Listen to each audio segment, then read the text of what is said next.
ابن الجوزی रहमतुल्लाह अलैह फरमाते हैं کہ बल्ख में एक सैयद ख़ानदान रहता था, तो उन ख़ानदान के घराने का जो बड़ा था वो बीमार हो गया और बीमारी की वजह से कुछ दिनों बाद उसका इंतकाल हो गया। और उसकी बेटियां थी, बेटा कोई नहीं था। अब इंतकाल के बाद उनकी बीवी अपनी बेटियों को लेकर बल्ख से निकली और ठिकाना तलाश करते करते समरकंद पहुंची। सर्दियां थीं तो समरकंद में जाकर उसने लोगों से पूछा कि यहाँ कौन ठिकाना दे सकता है। उन्होंने कहा कि दो शख्स हैं जो तुम्हें ठिकाना दे सकते हैं, एक मुसलमान है, एक मजूसी है। तो दो मजमे लगे हुए थे, एक मुसलमान का एक मजूसी का। उसने कहा मैं मुसलमान के पास जाती हूँ। वो मुसलमान सरदार के पास गई। उसने कहा कि मैं सैयद हूँ, मुझे ठिकाना चाहिए। तो उसने कहा यहाँ पर हर दूसरा शख्स कहता है कि मैं सैयद हूँ, अपने सैयद होने पर कोई गवाह पेश करो। उसने कहा मैं तो यहाँ पर परदेसी हूँ, यहाँ मुझे कोई नहीं जानता, मैं गवाह कैसे पेश करूँ। वो बेचारी वहाँ से परेशान होकर निकली और मजूसी के पास गई।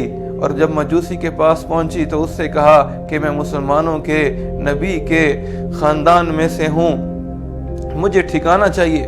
उसने फौरन अपनी बीवी को बुलाया, कहा इनको और इनकी बेटियों को लेकर अपने घर में पनाह दो।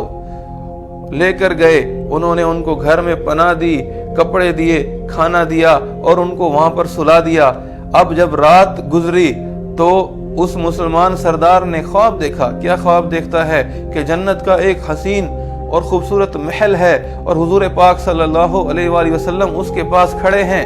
ये सरदार पूछता है या रसूलल्लाह सल्लल्लाहु अलैहि वसल्लम ये किसका महल है? आपने फरमाया ये एक मुसलमान का है। उसने कहा मैं भी तो मुसलमान हूँ। मेरे नबी ने फरमाया अपने मुसलमान होने पर गवाह लाओ। मेरी बेटी तेरे पास आई थी, तूने उससे कहा था अपने सैयद होने पर गवाह पेश करो, तुम अब अपने मुसलमान होने पर गवाह पेश करो। उसकी आंख खुल गई। फौरन रात को उसी वक्त फौरन भागा और पता किया कि वो खातून किधर है। पता चला मजूसी ले गया। मजूसी के दरवाजा खटखटाया आधी रात को, कहा 1000 अशरफियां ले ले, अल्लाह के वास्ते वो खानदान मुझे दे दे।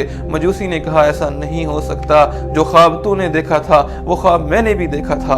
जब रसूल पाक सल्लल्लाहु अलैहि वसल्लम ने तुम्हें ठुकरा दिया था उसके बाद मेरी तरफ मुतवज्जे हुए और फरमाया कि ये महल तुम्हारा और तुम्हारे घर वालों का है। मेरी बेटी तुम्हारे पास आई थी, तुमने उसको ठिकाना दिया, तुम और तुम्हारे घराने को ईमान मुबारक हो, ये महल तुम्हारा हो गया।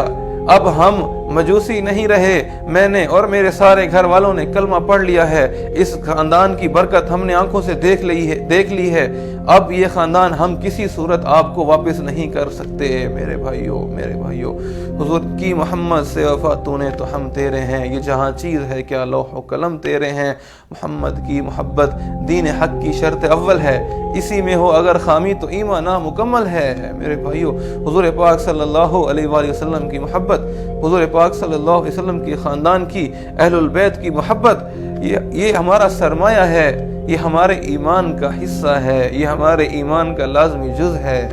अल्लाह ताला मुझे भी हुजूर पाक सल्लल्लाहु अलैहि वसल्लम की सच्ची मोहब्बत, सच्चा इश्क, इस घराने की सच्ची मोहब्बत नसीब फरमाए, आप सबको भी नसीब फरमाए और हम सबको अमल की तौफीक अता फरमाए। आमीन या रब।